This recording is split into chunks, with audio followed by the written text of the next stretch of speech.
In the years before anyone spoke the words West Mesa, before bulldozers scraped a patch of desert and unearthed the truth, Albuquerque already carried a quiet ache, one made of missing posters that curled under the sun. Unanswered calls to precinct desks, and families who learned painfully well how to hope and dread at the same time. The disappearances began almost imperceptibly in the early 2000s, lost among the city's larger struggles with addiction, poverty, and violence. Women vanished, one in summer, another in fall, another at the tail end of winter. And each case, viewed alone, was heartbreaking, but not necessarily suspicious to those outside the victims' circles.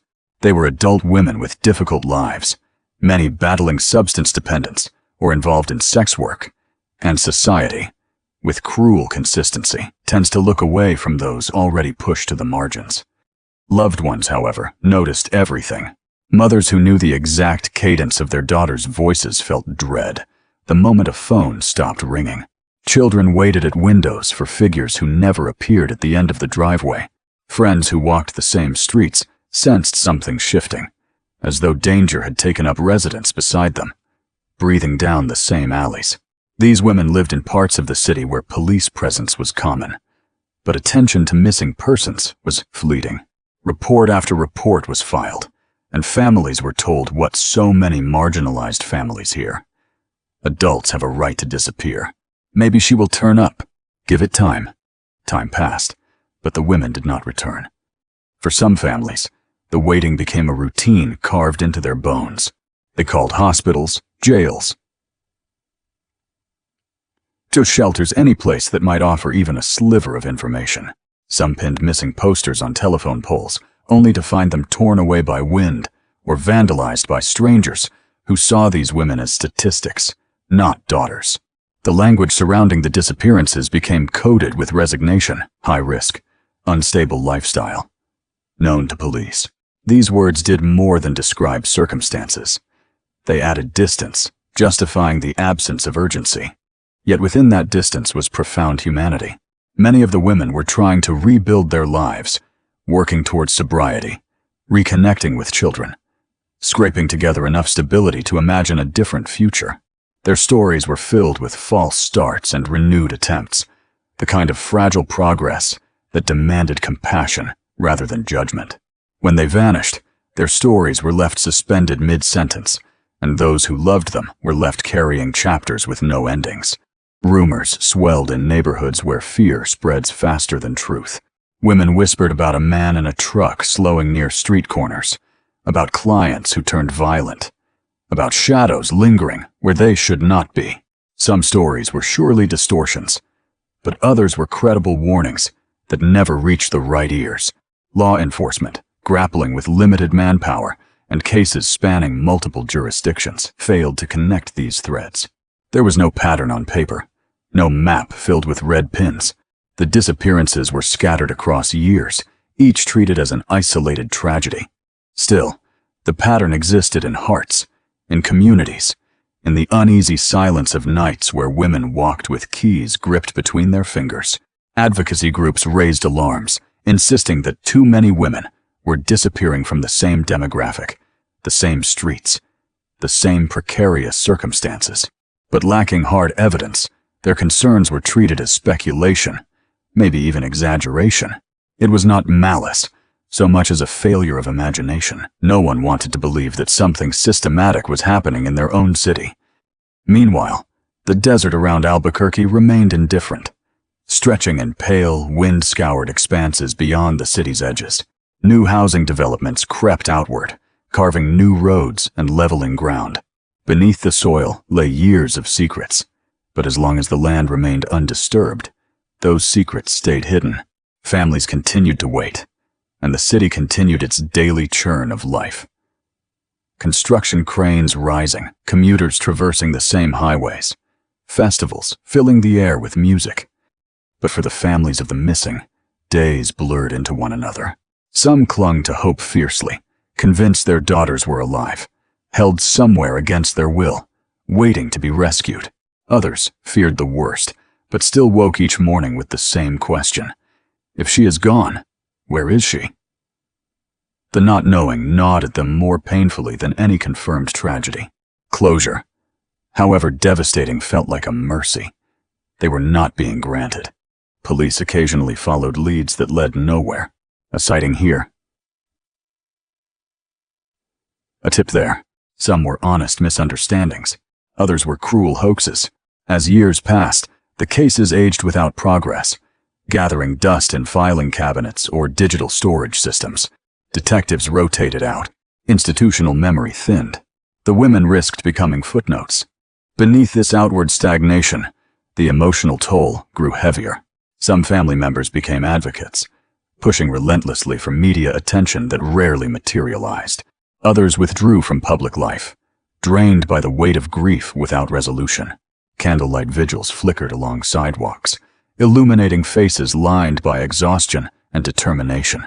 These small gatherings were acts of defiance, quiet declarations that these women mattered, that their lives deserved dignity, and their disappearances demanded answers. People outside those circles sometimes asked insensitive questions. Why was she out there? Why did not she just stop using? Why did not she leave that life? These remarks cut deeply, failing to grasp that trauma, poverty, addiction, and exploitation do not loosen their grip easily. Many of the missing women were fighting battles far larger than the ones society acknowledged. They were complex, imperfect, resilient human beings navigating dangerous terrain while trying to hold on to slivers of hope. In hindsight, it is easy to wonder how no one saw the pattern forming. But in real time, patterns rarely announce themselves. They form slowly, quietly, especially when they involve individuals whom society already tends to overlook. Years before the first bones surfaced on the West Mesa, the city had already lost these women. Only their families kept insisting that something terrible had happened, that someone was responsible, that the desert surrounding Albuquerque held answers. And the desert did hold answers, dozens of them, beneath layers of sand, sculpted by wind and time. Not yet discovered, not yet forcing anyone to confront the magnitude of loss. But the truth was there, waiting for a catalyst. A machine heavy enough, a storm strong enough, a moment inevitable enough to reveal what had been hidden in plain sight through years of dismissal and disbelief. Until that day came, Albuquerque drifted through the early 2000s, unaware that the city was already living in the shadow of a serial predator. Women kept vanishing, families kept pleading, and somewhere on the mesa, evidence accumulated silently, bone by bone. The revelation came not as a dramatic discovery by investigators, but as an accident. An ordinary afternoon in early 2009, when a young woman walking her dog noticed something pale and unfamiliar protruding from the dusty ground of a construction site on the West Mesa. At first she thought it might be an animal bone, a remnant of some desert creature long dead. But as she drew closer, the unmistakable contours of a human femur emerged from the sand. The moment she called authorities, the quiet story of missing women transformed into a nightmare that finally demanded the city's undivided attention. When the first officers arrived, they saw only a single bone. But law enforcement knows that a lone bone almost never stands alone when found in such conditions. The area was cordoned off, detectives summoned, and forensic experts brought in. As the sun arced across the sky, casting long shadows on the rippling soil, more bones surfaced, not through digging, but simply through walking. A field deputy knelt to examine what he thought was a stray branch, and recoiled when he realized it was part of a human ribcage. Another officer, scanning the horizon, noticed the ground had subtly shifted in multiple spots, as if disturbed years earlier by shallow burials. By the end of the first day, the tone had changed from curiosity to dread. Something monumental lay beneath the West Mesa, something far larger than a single tragedy. The next morning, the site flooded with investigators. Crime scene tape fluttered in the cold wind. Reporters gathered at its perimeter, sensing a story without yet grasping its scale. The soil, dry and compacted by years of erosion, gave way under careful excavation, revealing more skeletal remains. delicate finger bones, pieces of pelvis, the fragile curve of a jaw. The word graveyard began circulating among officers, uttered in hushed tones, as if speaking it aloud might conjure even more horror. And the horror was only beginning. Over weeks, the site transformed into one of the largest crime scenes in New Mexico's history. Excavators scraped away earth layer by layer under strict supervision. Archaeologists and forensic anthropologists joined the effort, treating the ground with the precision normally reserved for ancient ruins.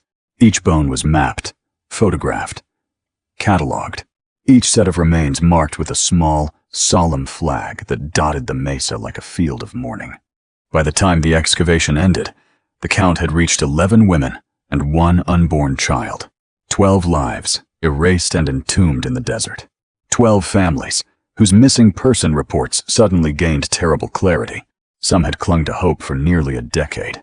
Now they faced the unbearable truth that their daughters had lain beneath this stretch of land as the city expanded around them, unnoticed by all but the shifting winds. The first identifications came through dental records and DNA, matched painstakingly to families who had waited too long for answers. One by one, the names of the women were read aloud at press briefings. Behind each name was a story strikingly similar to those of the women who had vanished in the early 2000s. Struggles with addiction, involvement in sex work, attempts at recovery. Cycles of hardship that made them vulnerable to predators who exploit society's blind spots. The announcement of each identification sparked a wave of renewed grief. A mother burst into tears at learning her daughter had been dead for years, her remains weathered by the desert. A sister collapsed to her knees outside the office of the medical investigator, clutching a photograph she had kept in her wallet since the disappearance. Families gathered at the West Mesa, laying flowers near the perimeter tape, though the remains had already been transported to labs miles away. The ground itself had become sacred to them. A final resting place turned crime scene. Public reaction shifted from shock to outrage as the scale of the tragedy became widely understood. How had a serial predator been able to operate for years without detection? Why had reports of missing women been treated with such muted urgency? The city's marginalized communities felt an old wound reopen, the wound of being unheard. For them, the West Mesa was not a revelation. It was confirmation of what they had suspected long before the bones surfaced. The investigation, now massive, poured resources into reconstructing lives from fragments of bone and shards of memory. Forensic teams analyzed trauma on the remains, looking for signs of cause of death. But the desert had been both a grave and a thief. Weathering, erosion, and time had erased many clues. In most cases, the exact manner of death remained unknown. The anonymity of the desert gave the killer a final layer of protection. Detectives scoured the region for clues. They mapped the victims' last known locations, traced their social circles, and pulled phone records long dormant.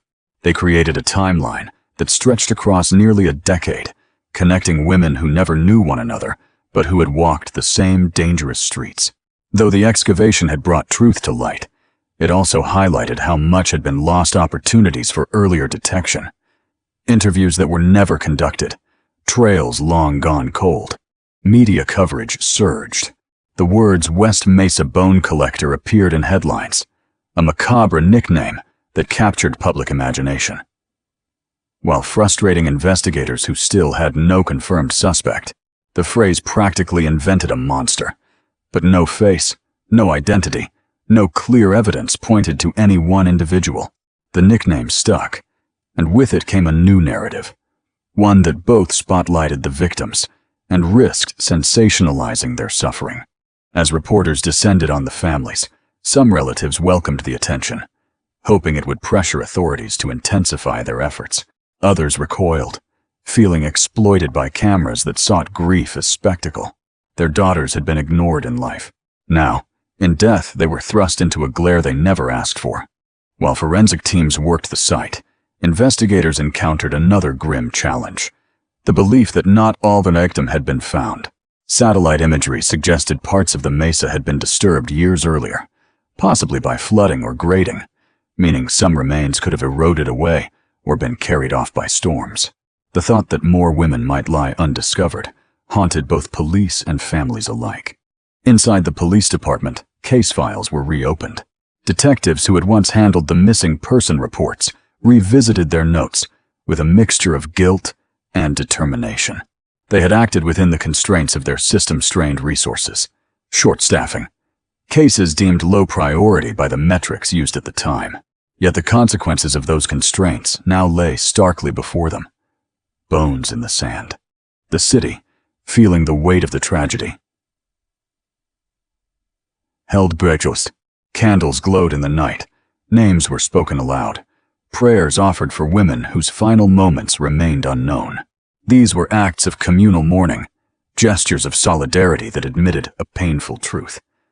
Albuquerque had failed these women. Authorities faced the task of not only solving the case, but restoring trust. "We will find whoever did this," officials reported at press conferences. Though privately, they understood the challenge ahead. The killer had chosen victims. Society rarely protected, and a burial ground the earth itself concealed. Years had passed. Evidence had deteriorated.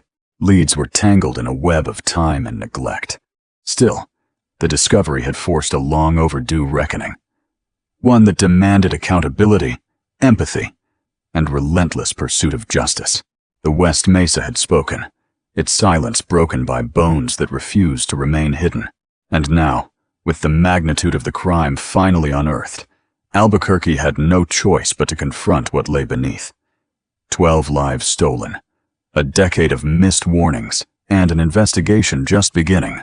In the months following the excavation, Albuquerque found itself gripped by a chilling paradox. The city now knew exactly what had happened to the missing women, yet knew almost nothing about who had done it. The remains had surfaced, the magnitude laid bare. But the perpetrator, someone who had buried at least 11 women with methodical consistency, remained absent, like a shadow cast across a map, with no identifiable source. Investigators, faced with a case spanning nearly a decade and a crime scene ravaged by time, turned to the only path left: reconstruct the killer by tracing the lives of the victims, the geography of the mesa, and the faint silhouettes of men who might have had both opportunity and brutality in equal measure. The first name to emerge with scrutiny was one that had surfaced in whispers long before the bones were found. Lorenzo Montoya, a man known to law enforcement, long tied to violence against women. Montoya lived just a few miles from the burial site and had a documented history of picking up women involved in sex work. His reputation carried weight. Dark stories of aggression, controlling behavior, chilling encounters that other women remembered vividly. The pattern was unsettling. Young women, vulnerable, last seen in his presence or in the vicinity of his home. The kind of proximity that should have raised alarms earlier, if anyone had been connecting disappearances at the time. Yet Montoya could no longer answer questions. He had been killed in 2006, 3 years before the West Mesa graves were uncovered, when he strangled a woman he had taken home, only to be shot by her panic-stricken boyfriend in self-defense. The violence of that night revealed what he was capable of, and the timing placed him squarely within the disappearance window of many West Mesa victims. Investigators noted that disappearances tapered sharply after his death. It was the kind of correlation that made hardened detectives sit forward. Yet correlation was not proof. There was no physical evidence linking him directly to the mesa. His involvement remained plausible, even likely to some, but never confirmed. Police turned next to another troubling figure, a man who had lived near the burial site during the years the women were going missing. Neighbors described him as strange, aloof, unpredictably volatile. But stories born from memory are slippery, colored by hindsight, shaped by fear. What mattered were facts, and those remained frustratingly thin. He had lived close by. He was known to hire sex workers. He had a history of domestic violence. These elements made him a suspect on paper, yet without evidence, no DNA, no forensic tie, no confession. The suspicion could not move beyond conjecture. The desert, indifferent and wind-scoured, had erased too much. A third individual sparked widespread speculation, a former boyfriend of one victim, who had once been connected to a trafficking ring. But the timeline fractured under scrutiny. His movement patterns did not align with the dates of most disappearances, and no credible evidence placed him in proximity to the Mesa burials. He remained a person of interest only in the way many men orbiting vulnerable women become, dangerous in their own right, but not tied to the larger pattern. Then there was the possibility raised with discomfort by detectives that the killer might have been someone already deceased, imprisoned, or vanished themselves. Serial predators who target marginalized women often walk the same thin lines their victims do, moving through transient networks, entangled in crime, addiction, or anonymity. The prospect that the killer might have slipped away unnoticed, buried in his own unmarked grave, or lost in another state's records, was one investigators acknowledged soberly. As detectives sorted through names, they held fast to the victims' timelines, searching for intersections. The women had disappeared from different parts of Albuquerque, often from known sex work corridors. Some had mutual acquaintances, others did not. What connected them were their vulnerabilities, and a killer who exploited those gaps with precision. Investigators believed the perpetrator likely had a vehicle large enough to transport bodies and familiarity with the Mesa's shifting terrain. Whoever buried them had chosen a spot remote enough to evade detection, yet close enough to revisit without drawing attention. It suggested a local, a person comfortable with the land, not a drifter passing through. Despite long hours reviewing tips, interrogating old witnesses, and reanalyzing evidence, the investigation repeatedly circled back to the same problem. Too much time had passed. The killer had buried the women shallowly, but the desert had done the rest, eroding soft tissue, scattering personal effects, eating away at traces that might have told investigators whether they were strangled, stabbed, or suffocated. Most remains bore no clear cause of death, only silence. Detectives also had to wrestle with the hardest truth of all. The killer might not have acted alone, not in the sense of multiple perpetrators coordinating, but in the unsettling notion that more than one man in Albuquerque during those years preyed upon vulnerable women. The city's underbelly was haunted by serial offenders, abusers, traffickers, men who treated women as disposable. Sorting one predator's victims from the chaos others created was far more complex than any procedural manual could address. The West Mesa graves could represent the work of a single killer, or they could mark the intersection of multiple tragedies folded together by time and terrain. Police publicly stated they believed one perpetrator was responsible, but privately, some investigators kept the door open to alternate interpretations. If the victims' lifestyles overlapped, their disappearances could easily blur into a single pattern, even if they were taken by different men. The Mesa could have become a dumping ground simply because it was secluded, not necessarily because one man had claimed it as his hunting ground. This uncertainty prolonged the investigation endlessly, every theory branching into more theories, each shadow producing another. New leads trickled in yearly sightings, confessions from inmates seeking leverage, anonymous calls, but none resulted in a breakthrough. Every false lead reopened wounds for the families. They watched as investigators chased ghosts, men whose stories collapsed under basic verification, men who claimed responsibility for attention or out of delusion, men who were dangerous but not responsible for the graves on the Mesa. Each disappointment deepened the sense that justice was drifting further out of reach. Detectives also considered whether the killer had kept trophies, items taken from the victims that could surface years later in pawn shops, storage units, or estate sales. But if such objects existed, they either never reappeared or were never recognized. The Mesa itself yielded few personal belongings, a few items of clothing, some jewelry, stray fragments too degraded to provide leads. The killer had been careful, or lucky, or both.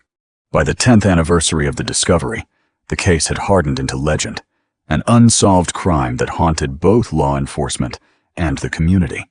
Investigators remained committed, but the file was now one of New Mexico's most complex cold cases. They still reviewed tips. They still revisited suspects. They still waited for the kind of break that often comes unexpectedly, through DNA advancements or a deathbed confession. But each passing year lengthened the shadow of uncertainty. The absence of closure did not mean absence of belief. Many detectives privately felt that the likeliest culprit was Montoya. The timing, the escalation, the abrupt ending after his death. Families, too, often pointed to him, not because they craved simplicity, but because having a likely answer, even without proof, provided a semblance of narrative in a world where their daughter's final moments remained unimaginable. But the story of the West Mesa Bone Collector refused to resolve neatly. It remained suspended between evidence and erosion, suspects and shadows. The killer's identity, whether one man or several, remained elusive, protected by time, silence, and the desert that had hidden the victims for so many years. What endured, instead, was the haunting understanding that someone had walked that mesa over and over, burying women beneath stars that witnessed everything, yet spoke nothing. And until the case is solved, that shadow remains unnamed, unclaimed, unpunished. In the years after the discovery on the West Mesa, Albuquerque tried earnestly, painfully, to stitch itself back together. But the wounds left by the case refused to heal cleanly. The families of the victims carried the heaviest burden. They had once lived in the fragile suspension of not knowing. Now they lived with a truth that was final, yet incomplete. An answer that explained where their daughters were, but not what had happened to them, or why. Closure, the word so often offered as consolation, felt like a hollow promise. Knowing the place of death is not the same as understanding the life lost, and certainly not the same as justice. Some families became advocates, stepping into public light to ensure the women were not reduced to the nickname the media had given the unknown killer. They spoke at town halls, community gatherings, and memorial events. They held photographs with creased edges, the colors fading where fingers had gripped them too many times. They reminded the city that these were not nameless victims, but daughters, sisters, mothers. Some had children now growing up without them. Children old enough to ask questions that no adult could answer, without breaking. These families created foundations, organized awareness walks, fought for resources to prevent other women from vanishing into similar shadows. Other families withdrew inward. The grief was too raw, too jagged to share publicly. Some refused interviews, eschewed ceremonies, and chose to grieve in private spaces where the world's gaze could not reach them. Their silence was not indifference, it was survival. The truth that their daughters had lain in the desert for years, undiscovered and uncared for, was a weight they carried in ways no one else could fully comprehend.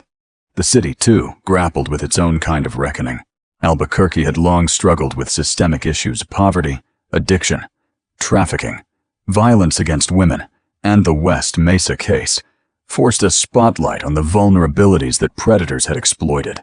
Officials introduced changes intended to better protect at-risk women, improved missing person protocols, faster response windows for vulnerable adults, enhanced interdepartmental communication.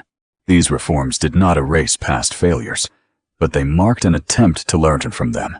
Community organizations worked to build outreach programs, offering safer shelters, addiction support, and street-level advocacy. The women who had survived the era, when the victims went missing, women who had walked the same streets, met the same dangers, became powerful voices in these efforts. They shared stories of clients who turned violent, of being followed by men in trucks, of near escapes that they realized only later could have ended the way the West Mesa victims' lives had ended. Their testimonies were essential reminders that danger had once been woven into the fabric of their daily existence. Yet progress came with lingering fear. For some, the mesa itself became a symbol of vulnerability, a place where the forgotten could be buried without notice. Parents warned daughters to avoid certain streets, certain late hours, certain neighborhoods. The case had etched itself into local consciousness as both tragedy and warning. Even years later, when new housing developments surrounded the area, the land carried a solemn weight. Builders worked with respect. Residents, especially longtime locals, spoke of the mesa with somber reverence, as though the soil held a memory. A memorial began to take shape, driven by families and community leaders who believed that physical space was needed, not as a reminder of horror, but as a testament to humanity. The memorial was modest at first. Flowers left at the fence line, crosses with hand-painted names, plastic angels faded by sun. Over time, the efforts coalesced into a permanent installation, a landscaped garden with plaques bearing the victims' names, designed to create a place where families could grieve without the chaos of media or construction. The breeze carried the scent of sagebrush. The open sky stretched endlessly above, the very sky the women had once been buried beneath. It was not justice, but it was remembrance. Law enforcement, meanwhile, refused to close the case. Investigators rotated in and out of the cold case unit, but the file remained active. Advances in technology, DNA refinement, forensic genealogy offered hope for breakthroughs that were impossible a decade earlier. Evidence from the site, though limited, was preserved meticulously. For the day, new tools might extract insights from fragments once deemed unreadable. Every year, detectives revisited the case, reviewing notes, chasing the handful of new tips that trickled in, and seeking connections that might bridge the chasm time had carved. Occasionally, a tip promised hope. Someone claimed to remember a man who bragged about violence against women. Someone else reported suspicious behavior from a neighbor over a decade prior. Each tip was pursued, researched, sometimes debunked within hours. But investigators persisted, because the alternative, allowing the case to gather dust, felt like another abandonment of the women, whose lives had already been dismissed once by a world that did not see them clearly. Families, too, learned the peculiar rhythm of hope and disappointment. A new lead would emerge, and they would brace themselves, balancing the desire for closure with fear of false alarms. Sometimes the hope was brief. Sometimes it lingered before dissolving. But even when leads failed, they kept pushing. Their persistence ensured that the victims remained names, not case numbers, and that the city remembered its obligation to them. Over time, the case became a symbol of systemic failure, of how society neglects its most vulnerable, how patterns of violence can go unnoticed for years when victims live lives considered peripheral. But it also became a symbol of resilience, families refusing to let their daughters be forgotten, investigators refusing to give up, communities confronting hard truths to prevent history from repeating itself. Even now, the West Mesa case remains unsolved. Its questions hover like dust suspended in sunlight, visible, unreachable. Who was he? Did he act alone? Were there more victims? Did someone witness something they did not recognize as crucial? Somewhere, the answers exist, buried not in the desert, but in memory, in stories untold, in evidence that time has not yet surrendered. Yet amid uncertainty, one truth endures. The women on the West Mesa were not nameless, not disposable, not forgotten. Their lives mattered. Their struggles mattered. Their deaths exposed fissures in the systems meant to protect them, and their stories continue to fuel the push for change in a city still grappling with their absence. In Albuquerque, the wind continues to sweep across the mesa, carrying with it fragments of the past.